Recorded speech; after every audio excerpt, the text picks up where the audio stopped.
Right, in 2017, the Crown Prince of Saudi Arabia, Mohammed bin Salman, imprisoned several hundred Saudi princes, government ministers, Saudi businessmen, and so on in the Ritz-Carlton in Riyadh. He froze 2,000 bank accounts, which had about $800 billion in assets in them. Of all those people he detained, he accused 400 of them of corruption. He appointed 26 new judges to try them, and on that basis extracted about $100 billion in fines from those people. Now, in a similar vein, since 2012, Xi Jinping has been carrying out an anti-corruption drive in China, which has ensnared about 120 high-ranking officials, high-ranking military officials, the senior executives of state-owned companies, and so on. Last year, the Beijing regime enforced a regulatory crackdown on businesses owned by this Chinese billionaire who you've probably heard of, Jack Ma. After he criticized the government publicly, they enforced this crackdown on his businesses, and then he was not seen in public for 3 months after that. And then we can give another example of this kind of phenomenon, this kind of behavior. Going all the way back to 2000, Putin in Russia, he jailed and then exiled a man called Vladimir Gliniecki, who was a media baron, a bank owner, and a real estate magnate. And his media outlets were very critical of Putin. And as a result, he was jailed and exiled. And Putin, after that, took on a man called Mikhail Khodorkovsky. He was an oil baron at the time. He was actually the richest man in Russia and also a political opponent of Putin. And in 2003, Putin jailed him in Siberia and seized all of his wealth and assets. And when it comes to Putin, there are many other examples of this kind. Now, all of this requires some explanation for Marxists. Because as Marxists who have studied Engels and Lenin on the state, perhaps some of us were in the talk on the state this morning as well, we understand that in the final analysis, the state under capitalism is a tool of the capitalist class. That's the point of it. In the final analysis, the state is armed bodies of men and the appendages of those armed bodies of men acting in defense of private property. That's to say, fundamentally, the state and its politicians and civil servants who run the state are the faithful servants of the capitalist class. And yet, those examples that I've just given were those servants, supposed servants, striking blows against the capitalist class, or at least individual members of the capitalist class, who they are supposed to be serving. So how has that happened? How have, in those situations, in those regimes, key members of the ruling class ended up imprisoned, exiled, robbed, and even killed by the people who are supposed to be their faithful servants? This is what we have to understand. And the liberals offer us no explanation for this. It's an abhorrent situation for liberals. They can't stand this kind of thing. Because according to them, the state should never flex its muscles so flagrantly as this. The state should never use its military and its police and so on in this way. They say that all of those things, the liberals say that all of those things about the state, its armed bodies of men, the police, the prisons, the courts, the armies and so on, are much better kept shrouded, kept hidden behind a facade of democracy and free speech, pacifism, other kind of cuddly things like that. And that liberal democratic idea, that liberal democratic regime, has really been the established world order for the past 3 decades and is now in a very deep crisis. And Saudi Arabia, China, Russia are probably the most virulent examples of that crisis.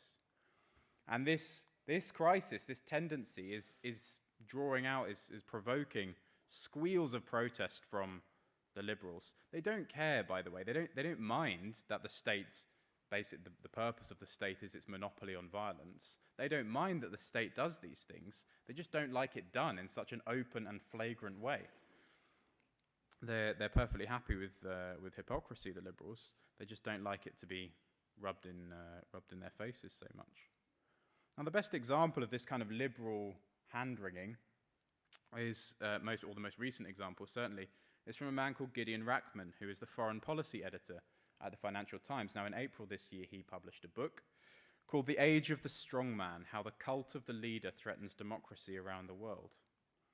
Now, this book is a list of all the things he doesn't like about illiberal regimes And that is it. That is all the book is. It's a whinge. It's complaints. It offers no explanation at all for why these regimes come about. Well, okay, maybe that's not quite true. It says that it offers an explanation. I'll give you the example. The book opens with a chapter on Putin, which Rachman says is the archetype of this strongman, illiberal politics. And he says, well, Putin came to power because in Russia there's a lot of nationalism and there's a lot of corruption. Now that explains absolutely nothing, because in every country, at all times under capitalism, there is a lot of nationalism and there is a lot of corruption. It doesn't explain anything about why Putin came to power in that place and at that time. It's a complete non-explanation. And the rest of the book just gets worse from there. The lack of explanation for why demagogues and dictators and illiberal regimes and so on come to power means that Rachman and I mean, I'm just taking him as an example, but all liberals are the same. They don't have an explanation for it, and therefore they offer no solution to it either. They just complain about it, and Rachman's book effectively says we should just wait and hope that these regimes eventually collapse. In one review of the book in a newspaper called a Scottish newspaper called The Scotsman, the reviewer wrote this. This is the conclusion to the review.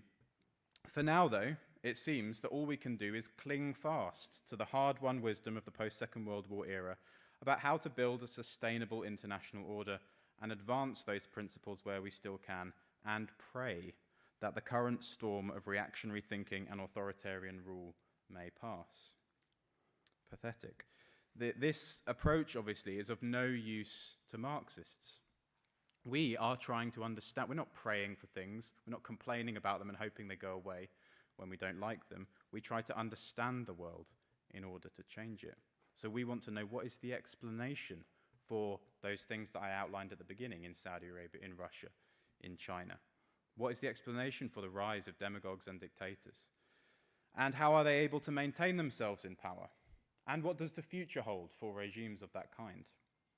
Once we understand all of that, we have a basis on which we can fight such regimes. Now, Mohammed bin Salman, Xi Jinping, and Putin are not the first dictators ever in history, obviously. Their actions are not the first time that a state, or supposed servants of the ruling class, has turned, or at least partially turned, on some of its own masters. It is unusual, obviously, but it is not unheard of, and Marx analysed this precise phenomenon in his book on the 18th Brumaire of Louis Bonaparte. Lenin and Trotsky also wrote about this phenomenon, and they developed Marx's ideas much further. It's what we refer to, it's what Marxists refer to as Bonapartism. That's the importance of the term, and it is key to understanding demagogues and dictators. Now, the archetype of Bonapartism was obviously Napoleon Bonaparte himself. So we should study the original Bonapartist regime to understand exactly what we mean by Bonapartism. Now, Napoleon Bonaparte came to power in the wake of the French Revolution. More specifically, he came to power during the ebb of that revolution. Because starting in 1789, that revolution was an alliance of the bourgeois class with the Paris proletariat and with the masses of the French peasantry. And together they put an end to the French monarchy. That was the essence of the French Revolution. They gave land also to the peasants. That was a really crucial part. They took the land away from the aristocracy and the monarchy and gave it to the peasants, and began waging war on feudal Europe and establishing the capitalist system on the continent. The French Revolution's Committee of Public Safety, as it was known, unleashed the terror, the Jacobin terror, on the counter-revolutionary forces who were trying to restore the monarchy. And enthused by all of this success, the Paris proletariat in that situation, so the working class, a very small working class, the vast majority of the population in France was peasantry at that time, but there was a small proletariat in Paris itself. Enthused by the success, they tried to go further, and they actually began to strike blows against private property itself. They took that slogan of the French Revolution, liberty, equality, fraternity, they took it at its word and thought, yeah, we want not just formal liberty, equality, and fraternity, but real, genuine, economic liberty, equality, and fraternity. They started striking these blows against private property and workers' control, not just bourgeois control, which was the gain of the revolution, the initial gain of the revolution, overthrowing the monarchy. That was a bourgeois revolution, but then workers' control began to enter into people's consciousness, at least among the Paris proletariat. Now, this was really the high point of the French Revolution. This was as far forward as it got at that time. But obviously, that point was one from which the bourgeois and the peasantry recoiled. They were not in favor of striking blows against private property. They wanted private property. The peasants wanted to own the land they had just been granted. The bourgeois obviously wanted private property. And of course, they were more numerous than the Paris workers.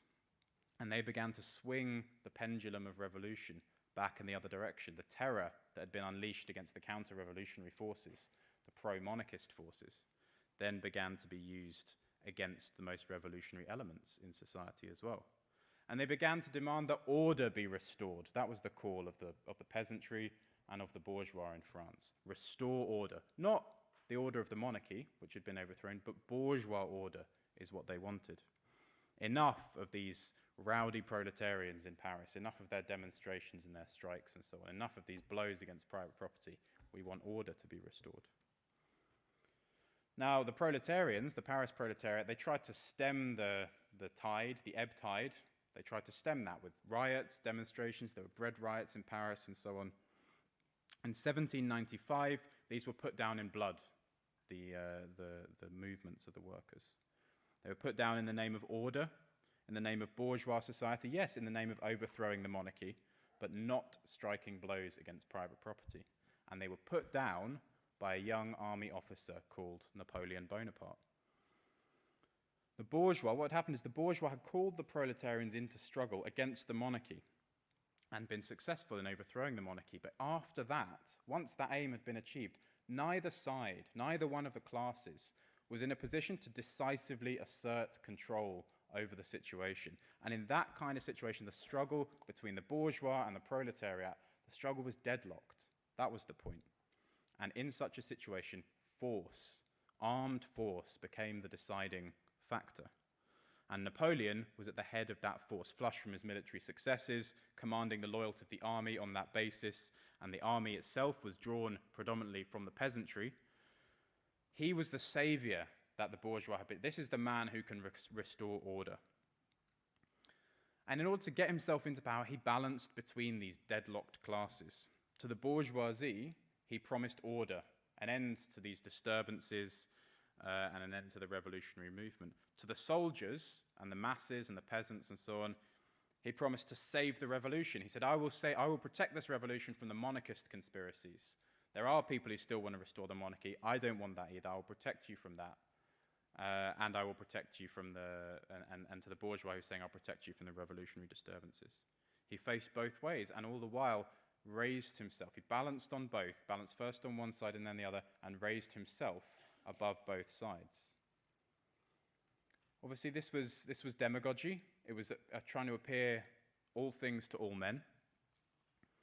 Despite that, he did fundamentally, although he was saying, don't worry, I'm going to protect you from monarchist conspiracies and all the rest of it, he did. When push came to shove, he was basing himself on a very definite class system. He was basing himself on bourgeois private property, on the system of private property that had been established by the bourgeoisie. In that sense, he was a bourgeois Bonapartist. He had no other choice, obviously, for that. His support base was the army, which was drawn from the peasantry, and the peasantry had an interest in private property, obviously. Now, as the economy grew, as it did, because this was the dawn of capitalism in France, obviously Napoleon was able to keep the masses not happy, but at least quiet on that basis. And whilst the economy was great, he paid lip service to the revolution. He talked about how great the French Revolution was and what a huge success that was, all the while completely liquidating the political regime that it had created. He maintained, the only thing he maintained was the economic conquest of the French Revolution, which was, he retained the system of private property, the basis of the economy being private ownership of property, which was the break with feudalism that had come. But everything else, all the other gains, all the democracy and everything else that the French Revolution had brought, he completely liquidated all of that. And once in power, he based himself entirely on brute force. He built up a big network of spies, he reopened the monarchist prisons, he censored the press, he restored the church, and embarked upon all these military adventures around the continent, plundering abroad and so on. He ruled by the sword. That was the basis of his power. By 1804, he had styled himself as emperor. He presented all of this, every policy he did it, presented it as a fait accompli, and asked for a plebiscite, asked for a referendum on it, and said, this has happened, there's no freedom of discussion because I've censored the press, now vote, are you in favor or are you against? And obviously he got votes in favor on that basis, but that's clearly not real democracy. That was ruled by the sword, because all possibility to dissent or disagree or discuss or anything like this had been crushed by the rule of the sword. None of this stuff that Napoleon did was a fundamental change to the bourgeois character of the post-revolutionary regime. He didn't roll back those primary gains of the revolution, private property and so on. What changed was the political character of the regime. It became a dictatorship instead of a democracy, for which, and that dictatorship, the cost of all the state apparatus, the armies, the police, the spies, the prisons, everything else, obviously was paid for very heavily by both the bourgeoisie and the proletariat. Napoleon had lifted himself above both, and he was forcing them all to pay. In that sense, he can be described as, normally these people, the state is supposed to be the servant of the ruling class. It's supposed to stand at the gates and keep watch, keep guard. Well, the watchman in this situation had climbed onto the roof of the house and built himself a throne up there, basically, and was forcing the occupants of the house to pay for it. This is the archetypal Bonapartism, and its key features are this situation of unstable equilibrium between the classes, which allows a strong man to balance between the classes and elevate the state above society to a greater extent than normal. The state is anyway, always, to a certain extent, elevated a bit above society. That was dealt with in the session this morning. But to a greater extent than normal, the state can be elevated above society, and the strong man then rules by the sword, subordinating everyone to his executive power. And that changes the political regime into one of Bonapartism without changing the class character, the fundamental class character of that regime. Now, this isn't a blueprint, what I've outlined here. When we describe regimes as Bonapartist, we're talking about an analogy with Bonaparte's regime. We're not talking about a blueprint or a checklist. We just compare the two regimes and we tick them off and we say, yes, that's Bonapartist, or no, that's not Bonapartist. That's not very helpful, and that's not a serious approach to these things. It doesn't, the idea of Bonaparte, the concept, the theory, the idea of Bonapartism doesn't absolve us of needing to actually think and look at the regime that we have in front of us. No, when we talk about a Bonapartist regime, we're comparing it to Napoleon's regime, and we're saying which traits in particular are similar and where there might be differences. So Marx himself analysed the regime of Louis Bonaparte, who was Napoleon's nephew, and that's what the text of the 18th Brumaire of Louis Bonaparte is all about. And in that, Marx explains that in France in 1848, there was this revolutionary movement of workers. That was drowned in blood again by the bourgeoisie. Now, that movement had exhausted the workers, yes, but it was something of a Pyrrhic victory for the bourgeois, who, in the course of liquidating that movement, drained the bourgeois of the energy and authority that they needed in order to rule. And so you had this uneasy, unstable equilibrium between the classes, with neither side able to assert itself.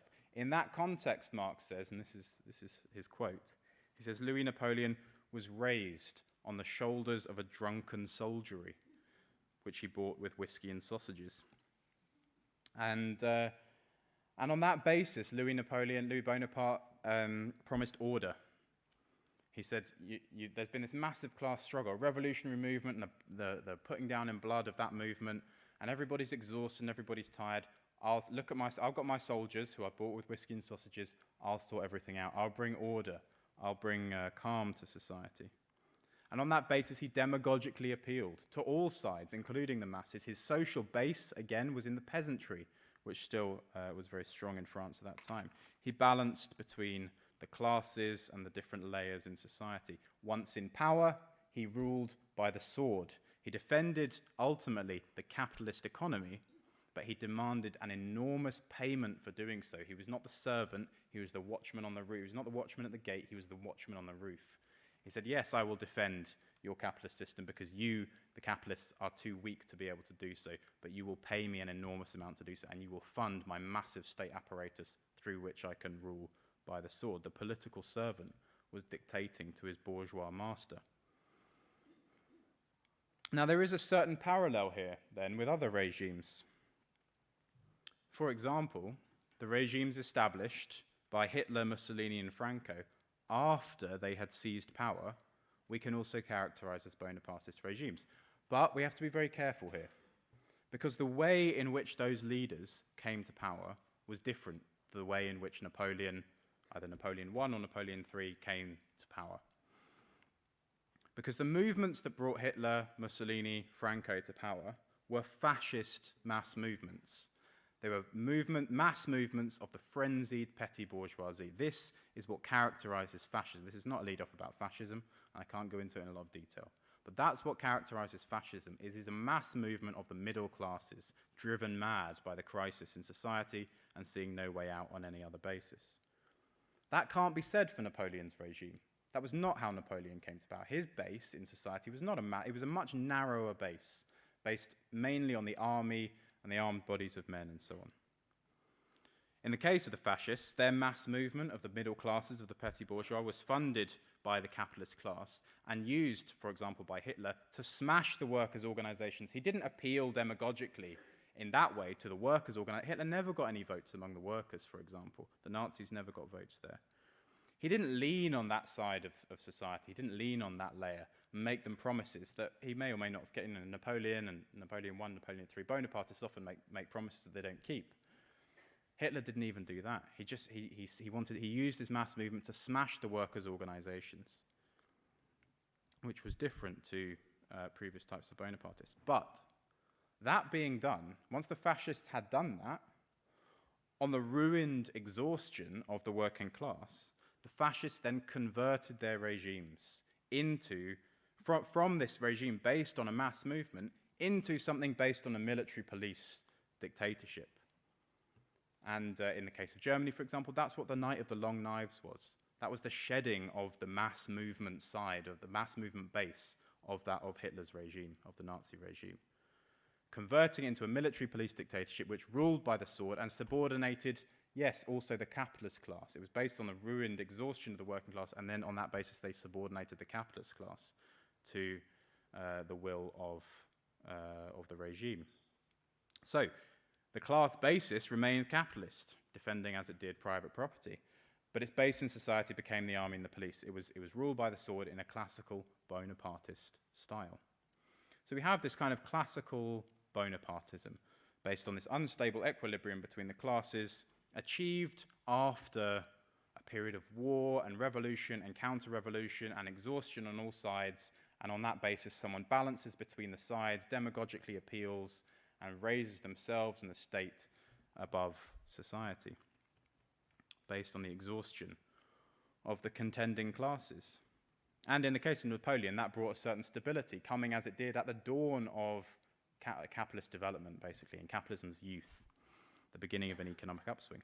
But that kind of equilibrium between the classes, producing this situation of rule by the sword, that can also appear, and has also appeared, before big revolutionary events, in anticipation of war and revolution and counter-revolution and so on. It's a kind of preemptive Bonapartism that we have also seen in several episodes in history. And that completely lacked the stability of the classical Napoleonic regime. Take the interwar years in France and Germany as an example. This was a period and a place of extreme instability. In 1934, there was a government in France led by a man called Gaston Doumergue. And that came to power in the midst of, on the one hand, armed fascist gangs demonstrating on the streets of Paris with their weapons. And at the same time, the workers were conducting general strikes. Now, the classes there were clearly not exhausted. And yet they were squaring up for a fight. They were in this kind of equilibrium, but not on the basis of the ruined exhaustion of the contending classes after a revolutionary period, but in advance of such a period, they were squaring up for a fight, and there was this balance between them on that basis. And this Dumerge government tried to balance between the two in that situation. He tried to hold them back. Dumerge tried to hold both sides back. He promised the world to both of them, demagogically appealed to both of them, and promised everything. And he raised himself above the contending classes on that basis and used the sword, used the army as his prop. There was a legislature, there was a parliament, and so on. It may as well have not existed. He didn't use that. He couldn't use that in that kind of situation. His power base was the armed bodies of men.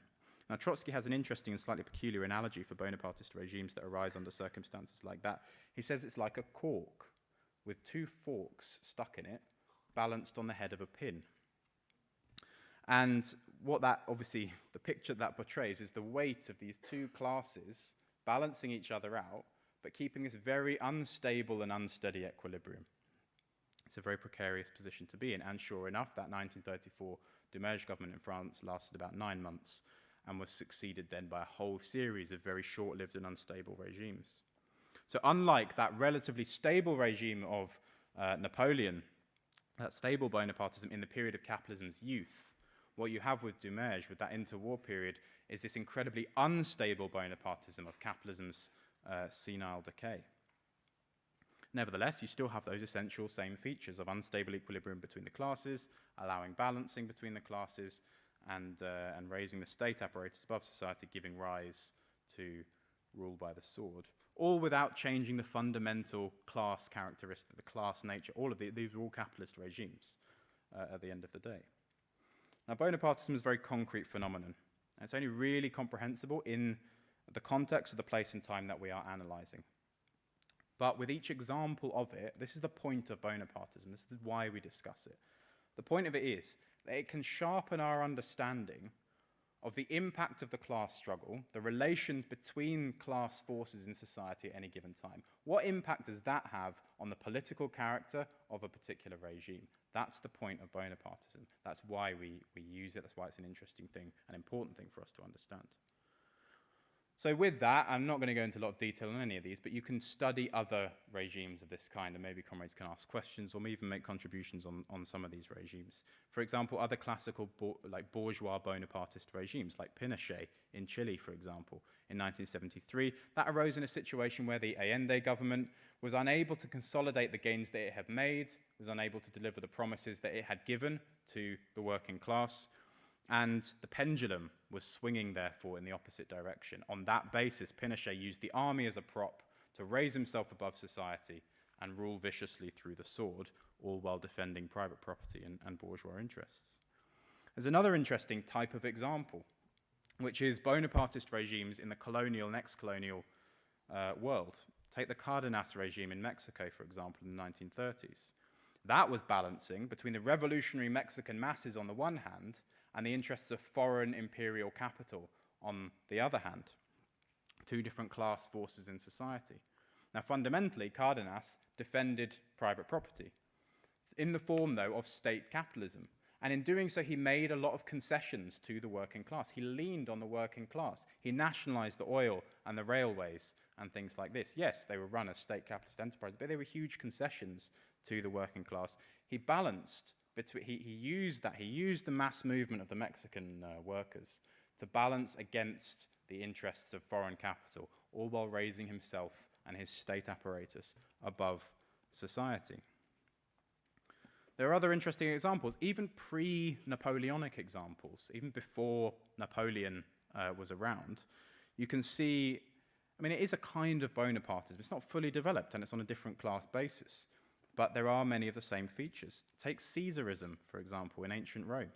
That was the product of balancing between different layers in society, using demagogy among the masses, and elevating a strong man who based himself on the armed bodies of men, not on the Senate, based himself on the army, and eventually, obviously, the Praetorian Guard, and raising himself in that way above the rest of society. Another example is the aftermath of the Wars of the Roses in 15th century England, where what that was a civil war. Different factions of the ruling class in England at that time exhausted themselves in this war. They decimated themselves, basically. And out of that, you got the Tudor monarchs, who balanced between these different layers, and also the very nascent bourgeoisie that was developing in London at the time. They balanced between all these different layers in society to consolidate a centralized and absolute monarchy, which ruled, once again, at first anyway, mainly through the sword. And then you could also take examples like what Marxists would refer to as proletarian Bonapartism. So that is dictatorial rule, but on the basis not of capitalism, but of a socialized, planned economy instead of this free market capitalist one. So if we take Stalin as the example, right, just as Napoleon based himself on the ebbing of the revolutionary tide in 1789, it reached a certain point, the pendulum swung back, and Napoleon came in promising order. So Stalin based himself not on the advancing revolution of 1917, but on the ebbing tide of that revolution. Because after 1917, there were years of imperialist war. Obviously, before 1917, years of imperialist war. After that civil war, the Russian masses, yes, they had successfully engaged in a revolution, but they were exhausted. You had a certain stabilization of world capitalism in the 1920s. That strengthened the forces of imperialism internationally. And it was balancing between those two. It was balancing in that situation between these different layers that Stalin was able to rise to power. He spoke like Napoleon. He spoke in the name of the revolution while completely liquidating the political regime that revolution had created. Like Napoleon, yes, he defended the fundamental gains of the revolution upon which he based himself. Now, Napoleon's was a bourgeois revolution, and he defended the fundamental economic gains, the predominance of private property. Napoleon defended that fundamentally. Well, Stalin's was a proletarian revolution, obviously. And he fundamentally, when push came to shove, he defended the socialized, planned nature of the economy. But just as Napoleon styled himself as an emperor and undid all of the political gains that had been made by the revolution, so Stalin reversed all the social and political gains of the Russian workers in 1917, clamping down on workers' democracy, for example, restoring the church, and so on and so on. Both Napoleon and Stalin imposed these very costly dictatorships with a huge and oppressive state apparatus that allowed them to rule by the sword. Obviously, in the final analysis, their regimes represented different class interests, one bourgeois and one proletarian, but we can characterize them both as Bonapartist regimes. And then, of course, you can consider modern-day Bonapartism, such as Putin's Russia or Xi Jinping's China. The restoration of capitalism in Russia in the early 90s provoked this orgy of gangsterism by the new Russian bourgeoisie. State assets were sold off, corruption penetrated every layer of society. Under Yeltsin, the degeneracy of the capitalist class and the misery that was creating for the workers threatened that this discontent was really going to bubble to the surface in that period. Putin came to power in that situation in 2000, promising order. He made promises to the oligarchs that he would deal with the workers.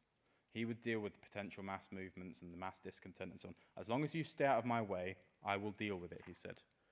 But at the same time, he promised the masses that he would deal with the oligarchs.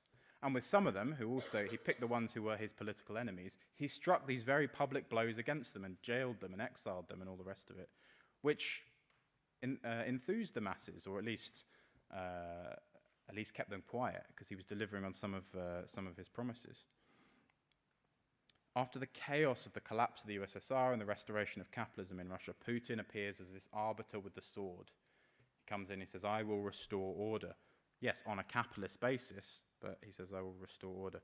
He balanced between these contending classes, making the promises, the demagogic appeals to both sides, and raised his state, his security apparatus above society, and then, since then, has dictated down to all classes alike.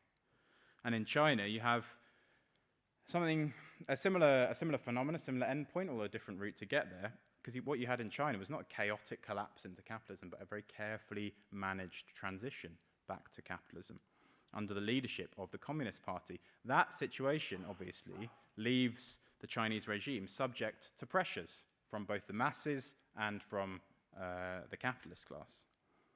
Xi Jinping's anti-corruption drive is a really classic example of balancing between contending classes, striking blows against some individual members of the ruling class in order to keep the masses in check. So this is a bourgeois Bonapartist regime that we have in China, but this one is the product of a thought-out plan by the ruling class to raise the state apparatus above society and rule by the sword.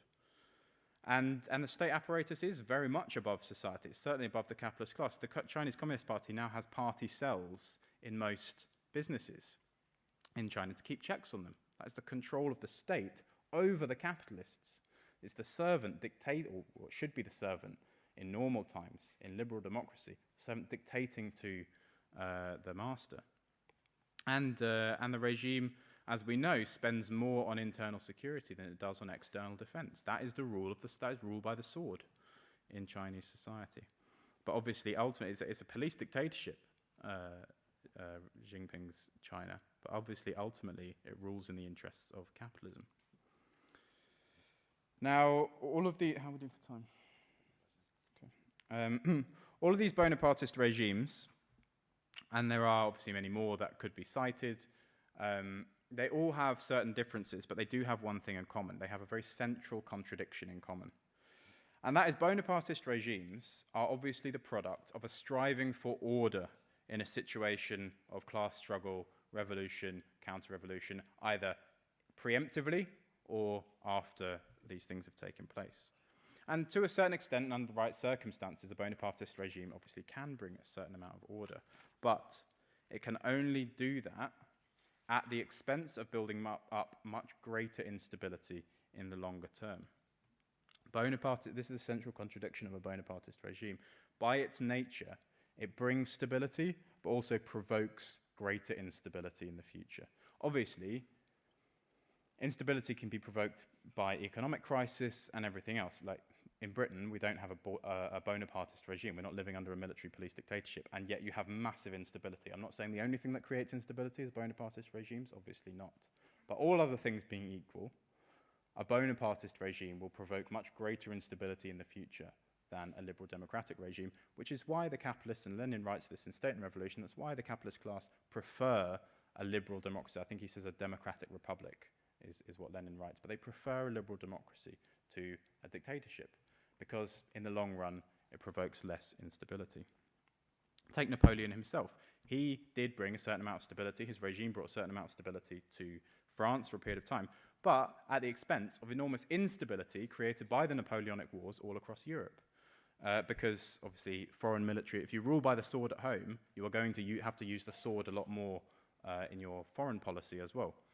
And so foreign military adventures are a common product of rule by the sword at home. And you can see that now in relation to Russia, for example, where Putin rules by the sword at home, and now you have a military adventure which is provoking enormous instability for the Russian ruling class, but also for the world ruling class. Stalin's proletarian Bonapartism, yes, brought a certain stability to a very convulsive situation, but it also led to the Moscow trials and the purges, which was massively a destabilizing force in Russian society. In fact, it created a mortal threat, because when the Nazis invaded, all the generals had been purged, and it could have ended in the complete destruction of the Soviet Union. The collapse of the Franco regime in Spain in the 1970s led to a revolutionary movement that had the potential, anyway, to abolish capitalism altogether. The bourgeois Bonapartist dictatorship established by Salazar in Portugal led eventually to the Carnation Revolution in 1974, and so on and so on. There are many examples of this, that yes, in a certain period, in this revolution, period of revolution, counter-revolution, war, and so on, you can bring in a Bonapartist, or Bonapartists can rise to power and bring a certain amount of stability. But later on, further down the line, that is going to create tremendous contradictions which can completely upend society as a whole.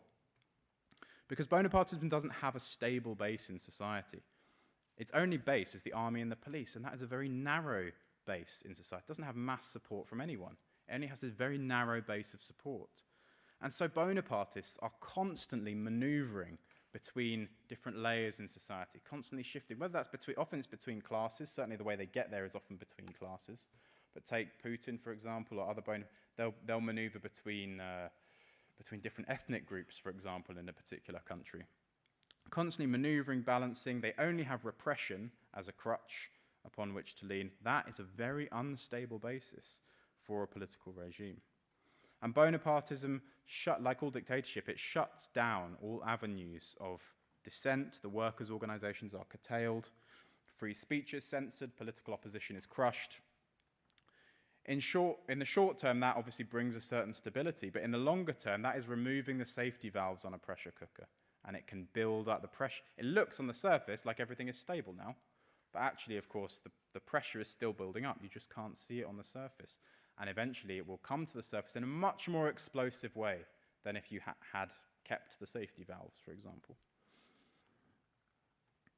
As long as there's economic growth, Bonapartist regimes have a certain ability to maneuver, a certain amount of money to fund their state apparatuses, and certain concessions can be made, obviously, if the class struggle starts to rear its head. The high price of oil has been the basis of Putin's regime for the last 20 years, and China's economic growth has underpinned Xi Jinping. Economic crisis massively narrows the room for maneuver of Bonapartist dictators. And it can cause it can make it very difficult to contain the trouble that economic crisis brings, because there are no opposition parties that can be rotated into power to try an alternative policy, because they've all been crushed. There are very few real workers' organizations to express the anger that exists in society. There's no independent state institutions to scapegoat or to blame or to balance off. All the anger is directed against this all-powerful Bonapartist regime. It's no coincidence, for example, that the Bonapartist regime in Iran now is facing this revolutionary upheaval at this particular moment, a time of massive economic crisis. It's no coincidence that, feeling the discontent bubbling up in Russian society, Putin chose this moment to do battle with the West over Ukraine. It is, among other things, a diversionary tactic to cut across potential class struggle, because this kind of anger is such a mortal threat to the regime in Russia. It's also why, in 2008, the Chinese regime launched the biggest stimulus program that the world has ever seen to head off the economic crisis that was heading its way and that hit the rest of the world. Because economic collapse in China would be disastrous, as it would be anywhere else, but it would be it would have revolutionary consequences immediately or very, very quickly in a place like China, much more dramatic, much more profound consequences in a shorter space of time. It's also why the Chinese ruling class is looking with such fear at the unfolding crisis today, and it's why they're doubling down on this Bonapartist regime that they have by giving more and more power to Xi Jinping, as they are doing as we speak. So, we understand a little bit more about Bonapartism now, where it comes from, how it works. We're in a position to discuss how to fight it, and these will be the points that I finish on. Now, bourgeois liberals also don't like Bonapartist regimes. We don't like them, clearly. Marxists don't like them. Bourgeois liberals also don't like the rule of the sword. And verbally, they say that they also want to fight it. Gideon Rachman of the Financial Times, he insists that he prefers these cuddly liberal democratic institutions to defend private property and the interests of the bourgeoisie. So he also wants to fight the Bonapartists, the dictators and demagogues and so on. But history shows us, time and time again, that when push comes to shove in the heat of the class struggle, bourgeois liberals will always side with a dictator who promises to maintain capitalism, rather than hand power to a workers' democracy. Marx explains this again brilliantly in the 18th Brumaire of Louis Bonaparte. He shows, through successive chapters, how the bourgeois liberals in that situation, in the face of this growing wave of working class struggle, very reluctantly and crying about it as they do it and screaming in protest to say, we don't want to be doing this, but we're going to keep giving more and more power to Louis Bonaparte to restore order. The workers are coming, we don't want to, but we're just going to have to give more and more power to you to stop the workers. And they just complain about it as they do it, but nevertheless they do it anyway. All in the name of restoring order. And the same phenomenon actually was visible during the consolidation of the Bonapartist Khomeini regime in Iran in the 1980s. There was an Iranian revolution which overthrew the Shah, and the liberal middle-class layers, the merchants, the bazaris as they're known, they were one of the first groups actually to rise against the Shah's regime, to rise against the monarchy. But after Khomeini took power, the revolution continued.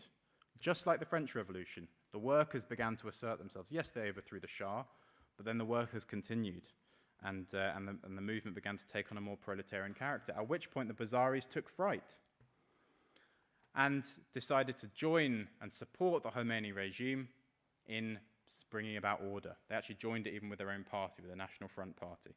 They supported the Khomeini regime in crushing the working class movement. And all in the name of restoring order. So the middle classes, the liberal bourgeois, although they say they don't like rule by the sword, when push comes to shove, if they're forced to choose between workers' power and a bourgeois Bonapartist dictator, they will choose the latter. So what this teaches us is that we cannot fight Bonapartism with liberal democracy. Our approach is that when the class struggle is in this convulsive state of fragile equilibrium, we want to push for the resolution of that equilibrium in the interests of the working class. That's the point. By breaking that state of equilibrium, we prevent a Bonapartist being able to balance between the classes and come to power. This is exactly what played out in Russia, 1917, between February and October. The regime that came to power in February was trying, the Kerensky regime, which came to power after the overthrow of the Tsar, tried to become a Bonapartist regime. It wanted to move in that. It was making promises left, right, and centre. It was promising the world to everybody. It was a situation of tense class struggle. And they were promising everything to everybody and trying to base themselves on the army. And the Bolshevik approach at that time was no support for the bourgeois government. All power to the Soviets. They were unequivocally on the side of one particular class in that situation, and tipped the balance, worked to tip the balance in that way. And that Kerensky regime, as a result, was not able to become a Bonapartist regime. It wasn't able to balance between the classes because one class began to assert itself more predominantly. I have other examples, but I am out of time, so I will not go into them. The point is that with Bonapartist regimes today, for example, in Russia and China, we don't join this hypocritical chorus of liberal wailing about the lack of liberal democracy and so on. We certainly don't advocate class collaborationist policies, falling into line with the bourgeois liberals or taking up their arguments in any way.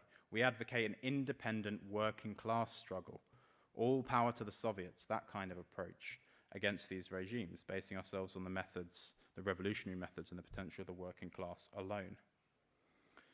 Now you can see, hopefully, on the basis of everything I've said, the value of Bonapartism as a tool. It's a very sharp tool. But like all sharp tools, if misused, it can cause serious damage.